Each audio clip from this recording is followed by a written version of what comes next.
Hi, everybody, and welcome once again. I'm Mel Levitt, and with me is Pie Dufour, my esteemed colleague and the Dean of Historians in the city of New Orleans.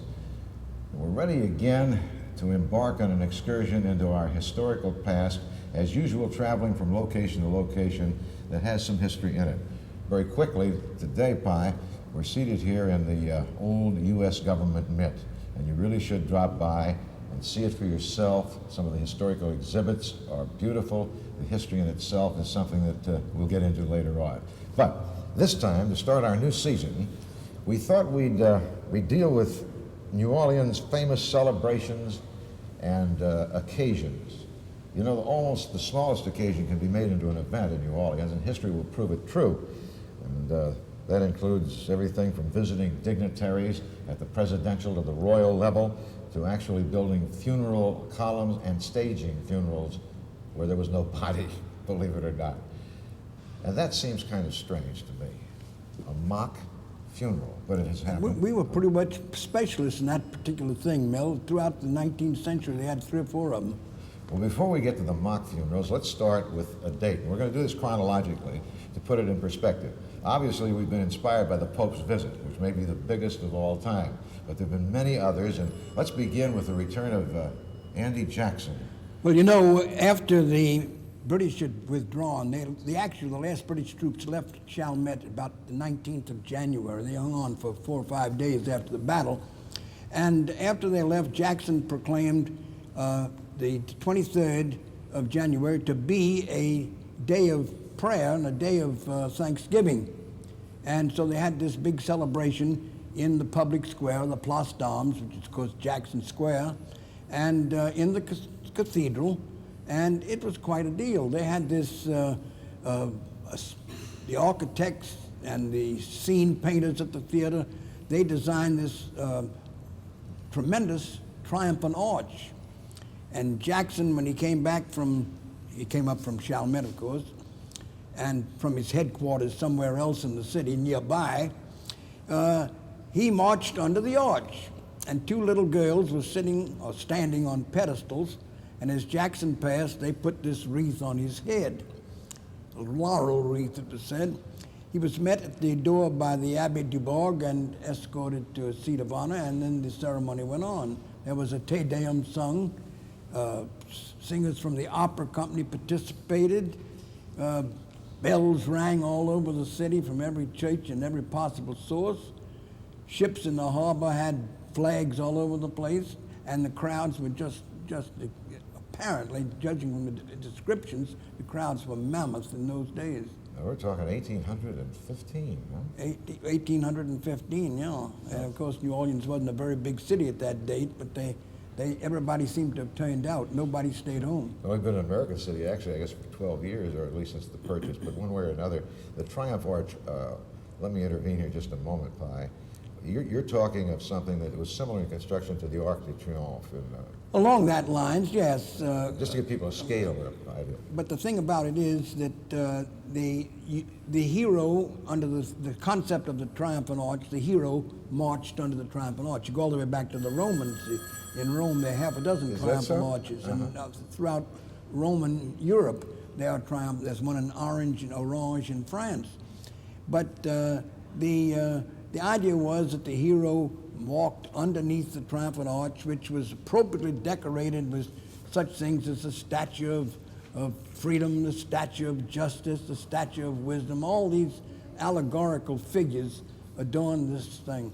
And when Jackson came through the triumphant arch, he had to march from the center of the present square to the cathedral door. And there were a whole slew of young ladies, very pretty gals, attractively dressed, with flags and baskets with flowers, sort of made a little alley up to the church door of the cathedral. And Jackson, as he passed through, the flowers were strewn in his path. I imagine Jackson probably would rather have gone back to the camps. Probably so, considering his temperament. But at any rate, it shows to me that sense of celebration and show business that pervades almost everything we do. Well, New Orleans will turn out for any kind of celebration, Mel. It'll turn out for any kind of a parade. As you pointed out a minute ago, it turns out for these funeral parades even when there aren't any bodies to bury. A good point. Napoleon Bonaparte. Then we have a funeral for Napoleon? Oh, yes. You see, Napoleon died in 1821 in St. Helena, and it wasn't until 3 years later that they decided that some of the soldiers that fought with Napoleon, General Buisson, for example, the man who laid out that Napoleonic series of streets in uptown New Orleans, the so-called Bouligny tract, they decided they ought to have a funeral service for the little corporal. And so in 1824, they had this funeral service. 3 years after Napoleon had died, and of course, he was still buried. His remains had not been translated to France yet. And it was, from all the accounts, it was quite a show. So funerals without bodies are not unusual. Not unusual. We had several others, as you'll see in a minute. Well, let's see now. We had Lafayette. Now this was live, as they say on television. That's right. Arriving here, someone called him the hero of the two revolutions because he was so intimately involved in both the French and American. And I would gather that New Orleans would be the perfect spot, being an Anglo-French city. Actually, Lafayette was the first choice of Thomas Jefferson to be the governor of Louisiana. Is that so? And it would have been a wonderful choice for this reason. He was a hero to all the and was an honorary American citizen by act of Congress. So actually the state of Maryland, and Congress recognized it as he was an American citizen. And also with the fact that he spoke French and would not have rubbed the Creoles the wrong way that Claiborne did. Claiborne was a very competent young man, but Claiborne came here with the cards sort of stacked against him because he was, knowing no French, was thrown into this French community. So the Creoles didn't understand him, he didn't understand them, and that's very abrasive. Well, Lafayette would have been an ideal choice. But Lafayette came here in April 1825, Mel, and they housed him at the Cabildo. They turned the city government out of the Cabildo and turned it over into what was called General Lafayette's house. Well, now that in itself is an indication of the esteem. Oh, yes, and they turned the Cabildo, made a living suites and dining halls and everything else for him. And he was given a tremendous reception. And you know, Congress had voted him $200,000 because the French Revolution left him more or less like most of the nobility that survived, left him broke. And the Congress voted him $200,000 and a township of land in some of the undeveloped territories. And of course, nothing was more undeveloped around that time than the territory of Orleans. So Lafayette wound up with a lot of territory, a lot of land in what is now in the general vicinity of Jefferson Davis Parkway out to Tulane and Canal Street and that way. And and ultimately he or his executives will sell some of it to a businessman named Hagan. And when I was a boy, that used to be known as Hagan Avenue. It's now Jefferson Davis. That's where we got Hagan Street. But they turned over the land. Did he keep it long? Well, he kept it, and ultimately the land was disposed of through his agents or through the agents of his heirs. Well, from what I've read from various sources, including you, this was a whirlwind week of activity. Oh, yes. There were celebrations, there were balls and dances. There was many dinners, many fetes of some kind or another. He was kept busy for 5 days. And everybody made much of the fact that at one of the banquets, when he was called on to make a toast, he made the toast to the ladies of New Orleans. And of course, we had the triumphant arch for Mr. Lafayette. We don't overlook triumphant arches, Mel. Whenever we have an opportunity, we build one. How big was it? This, the way I recall the figures, it was about 68 feet high. Now that's equivalent to about a 5.5-story building. And it was about 50 some odd feet across the front. And he, of course, it had all the traditional statues of liberty and justice and wisdom and freedom and all that sort of stuff on it. And also had the inscription, a grateful republic dedicates this arch to General Lafayette. Pie, what did they do with the triumphal arches when they were through? And what were they Well, I'm made sure of? they didn't put them in any museums because they were kind of big and bulky. I think they would just tore them apart, just like, you know. I figure they couldn't have left them around, or we'd be up to here with triumphal arches. We'd have triumphal arches all over the place. All over the You wouldn't be city. able to walk in Jackson Square today. He came in by boat, didn't he, with a big boat motorcade? Well, bike, see, or- he came. Steamboat had just- Well, when he came to the United States early in 1825, he traveled around the East extensively. He traveled around the East extensively, and he traveled by horseback. He traveled by coach or stagecoach, and on occasion, when he had to, by boat. Now he came to New Orleans. He came overland apparently to Montgomery, or in that neighborhood, and he took a steamer on the Alabama River. I think it was the Alabama River. Anyway, whatever river that he got on that would take him to Mobile, and that got him to Mobile. And then from Mobile, he shipped on a boat called the Natchez. And I've had more Natchezes around you than you throw a handful of stones. And he took the Natchez, and it took him 2 days. It was miserable weather, according to all the accounts. Rained all the time. In fact, it rained when he arrived. It rained dreadfully while he was being saluted when he arrived on the ship at the dock. He stood up on the deck, completely soaked to the skin. I think he must have had a very dim view of New Orleans' weather in his 5 days in New Orleans. What was this? Was this August?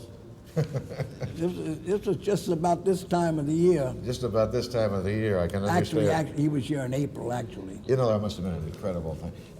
I have read somewhere it's estimated that perhaps the largest percentage of the city, considering the total population, turned out for these events ever, and maybe only the Pope's visit would compare to what this city showed to Lafayette. But there was something beyond what we know in history about Lafayette. You mentioned he represented something to both French-speaking and Anglos. Well, he would have been, He as was I a said, an spirit ideal. of revolution, He wasn't would, he? well, Not revolution so much as freedom. well, you see, he loved Washington. He adored. In fact, he named one of his children You George kid. Washington. George Washington Lafayette? Lafayette. Actually, his family name was oh shucks, it eludes me for the moment, but Dumotier, something like that. That's close enough. But he revered Washington. Always had a father image of George Washington. And That was his beau ideal. yeah, he was. Well, of course, he when he came to New Orleans. After the 5 days, he went back back to the travel home. He went up the Mississippi River as far as St. Louis, came over as far as Nashville, and then took a steamboat into the Cumberland River and ultimately to Pittsburgh. And from Pittsburgh, he went over to New York and then sailed back to. Did he have one more revolution in him after that? No. He was the American revolutionist's lender of sword and purse, and person. And in the French Revolution, the greatest thing he did was to survive. That's beautiful. And he as a symbol. he was head of the National Guard at the time when the king was still on the throne and Marie Antoinette was still on the throne. And he, in a sense, was a symbol of the new spirit, you might say, that the French Revolution proclaimed, plus the fact of the traditional support of the reigning royal family. And he was quite a character. One of the great historical coincidences and trivia questions, I think, is what two presidents of the United States died on the same day of the same year?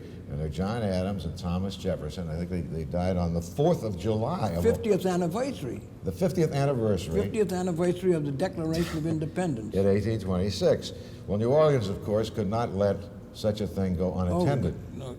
See, What happened then? New Orleans learned, it took about 3 or 4 weeks for the news to come down to New Orleans that Jefferson, it probably came from Washington through the death of Jefferson, because Adams died up in Massachusetts, obviously. And right after the news reached you, about the 24th or 25th of July, I guess it was, in 1826. Yeah. The city of New Orleans decided, well, shucks, we got to have a ceremony for him. So what do we have? We have another one of those classical New Orleans non-body funerals. And the procession was for both John Adams and Thomas Jefferson. Can I interrupt just a second? I was just thinking something.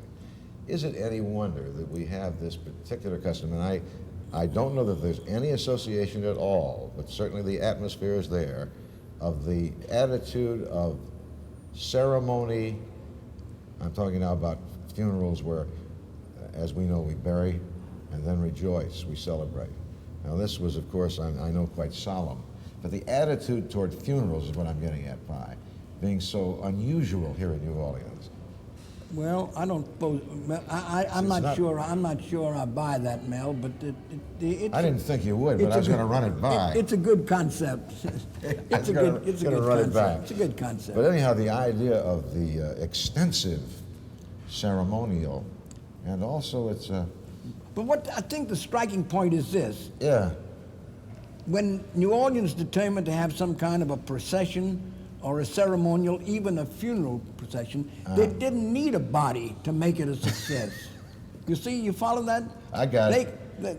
Just the idea of a parade. It's like the old saying, half the town turns out to see the other half parade. And That, I think that's, that must have been what I meant. I think that includes even the funerals where they were unbodies to bury. We don't miss occasions, large or small, if we're going to have a parade or ceremonial. That's right. That's and right. In this case, you told me there were 4 speakers on John Adams and Thomas Jefferson. Well, one set of speakers were a Frenchman and an English-speaking American spoke, and one of them spoke in French and one of them spoke in English, and so there were 4 speeches given in Jackson Square. It was quite a show. Zachary Taylor was a great hero too when he returned from the Mexican War, which sometimes goes overlooked, but we were very intimately involved here in New Orleans, and we were the staging area for the American troops. More than intimately, we were the staging area. Yeah, in other words, most troops that went to Mexico passed through New Orleans. Most of them, particularly volunteer companies from Tennessee and other places. So it'd be only natural that we would have something for Zach Taylor when he came back. Well, the interesting thing about it is Zachary Taylor had a plantation near Baton Rouge, and it's not generally known or not generally realized, put it that way, that although Jackson was not a native of Louisiana, he went to the White House from Louisiana as President of the United States. A lot of people assume he was. And of course, he was the great hero of the Mexican War in its northern aspect. General Scott was the successful performer from Veracruz up to Mexico City. Winfield Scott. Winfield Scott, yeah. And they had a huge crowd here. You told me it was described in one book as a sea of humanity. Well, you see, Mel, he didn't lose a battle. Matter of fact, the Americans didn't lose any battles. The Mexicans were on a pretty substantial losing streak. And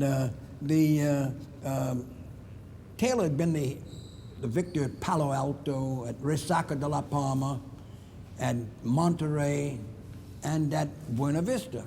There was a famous line that comes down in history, which he is supposed to have said to Captain Braxton Bragg, later a Confederate general. And during the height of the battle for Buena Vista, when it was getting tough, he rides up to Bragg's battery and he says, "A little more grape, Mr. Bragg." And grape, of course, meant grape shot. Spray him with it, see? And that was one of the classic stories. And he was completely unperturbed by what's going on. He sat very casually on his horse, and he was the anti-spit and polish general. You know, most generals like all the panoply and pomp, particularly of that day with all the epaulets and all the this, that, and the other. And he used to go around looking like a farmer in an old brown coat and slouchy pants and a beaten up sort of a hat. They tell a classic story about him. When he came and reported, or started his campaigns from near Matamoros in Texas. The naval commander from the American fleet in the Gulf was calling on this general, to official call, and he knew that Taylor hated pomp and ceremony, so he put on his dungarees and all his old sailor clothes he could find. Taylor, knowing that the Navy liked a lot of pomp and display, reached into one of his trunks and put out all his fancy costume. Here you have Taylor all dressed to kill in military costume, and you have the naval officer dressed as from that point it says Taylor never put on his uniform again. I think he wore it in New Orleans. The pictures all show that he wore it, the paintings. One of the most, and perhaps this was the end of the mock burial and the super triumphal arch, etc., was a triple, now see if I got this right, a triple mock burial of 3 men who had not died within the same Well, they didn't bury them, Mel. They merely paraded the urns which represented their bodies. They didn't bury them. And there's a fundamental difference, isn't there? Oh, I think there is. No bodies once again, but was there a triumphal arch for this occasion? I'm talking about Webster, Clay, and Calhoun. It wasn't the triumphal arch. There was this cenotaph in the center of big super altar-like arrangement, which was built in a driving rainstorm overnight before the parade in Lafayette Square. This was a huge parade. How long did it last? Well, they say, Mel, accounts of the parade say that it was 1.5 miles in length and took 1 hour and 40 minutes to pass any given point. And the interesting thing about it is that Daniel Webster had died, and in 1852, I think it was. Yeah. And they hadn't taken any cognizance of the fact that Henry Clay and John C. Calhoun, the other 2 really super statesmen of that period, had died fairly recently. So they decided, they had a committee meeting to decide, well, we'll not only honor Daniel Webster's memory for his recent death, but we'll honor the memory of John C. Calhoun and of Henry Clay. And was there perhaps a little bit of political backgrounding going on in Smokeville? No, because they were in a sense rivals, but they were all great Americans. And to the credit of New Orleans, they buried the differences that were between them. I mean, Webster wasn't necessarily representing Southern interests, but he was. Well, no, but Webster represented as a good statesman represented his interests that were his own. But at any rate, the funeral, they had this cenotaph in the middle of the square, all draped in black and so forth. Like I said, they worked on it all night in a driving rain. Apparently, the next day it cleared up, and the parade had every organization in New Orleans, military, social, benevolent, workmen's groups, like trade union guilds and so forth like that. And well, if it took 1 hour and 40 minutes to pass a given spot, it had to be pretty doggone long. And it was they say it was 1.5 miles in length. Probably the most memorable parade, in that nobody realized what it was going to lead to when it happened, was the Rex Parade, the first Rex Parade. Well, of course, the Rex Parade, Mel, it commemorates, you might say, the visit here of the Grand Duke Alexis. Again, an occasion, a visiting dignitary. Alexis. Of the Romanov family, wasn't he? He was a Romanov. Yeah. I think it was Alexis Alexandrovich Romanov was his official name, but he was traveling incognito.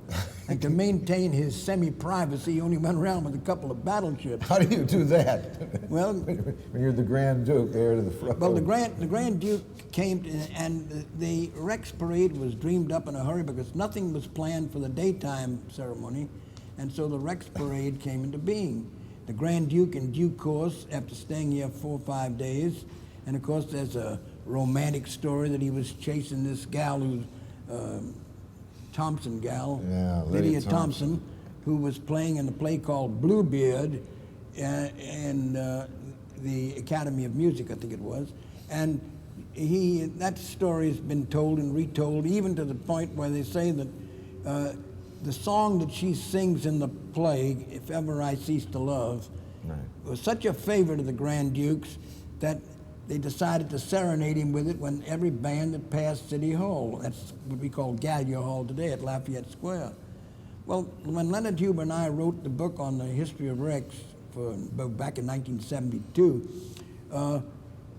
we had information that showed that a New Orleans music teacher named Davis had taken this song, If Ever I Cease to Love, and turned it into a march, and that the bands were instructed to play If Ever I Cease to Love before the King of Carnival, before Rex, at the clay statue in Canal Street, where he got off his horse and sat down and watched and reviewed the parade. You know who I'm thinking of? Now, it's a man you introduced me to many years ago, Otto Eisenschimmel, and he called himself a historical detective because he maintained, as you know, he did many books on Lincoln in particular, that you had to be a detective to get to the truth of history. Well, that's a sensible thing. So let me finish this thing, Mel, about what the bands played when they passed the Grand Duke at City Hall. They played the Russian national anthem, which was understandable. Oh, come on. Yeah. It's more but anyhow, fun the legend continues that here they chased this gal. This gal's song was made his official ceremonial piece, you might say, and then it survived in the Rex. Other way around. Do you think if they continued to play the Russian national anthem, there'd be perhaps a little to-do in the streets of New Orleans? Well, if they played the Russian national anthem, I don't think it would be the Tsar's tune. I think it would be Lenin's, one of the other. Yeah, there you go. Kremlin guest. We're down to modern times, and within most people's memories, I can't say most people, but certainly a lot, there are 3 occasions, and we don't have too much time, but one that we both remember, of course, because it had one of the worst parades and one of the most auspicious occasions, and that was the anniversary of the Louisiana Purchase. Well, that's when President Eisenhower was here in the, it was in October. The Louisiana Purchase was transferred, actually took place in December 20th, 1803, so December 20th, 1953 would have been the 150th. But Eisenhower couldn't get here except in October, so the ceremony took place on October 17th. Well, Mel, I don't recall anything duller in my long experience than the parade they put on. It was a Mardi Gras carnival parade, no animation, no crowd yelling. You know, you need a parade, you need floats, animated maskers, and a crowd.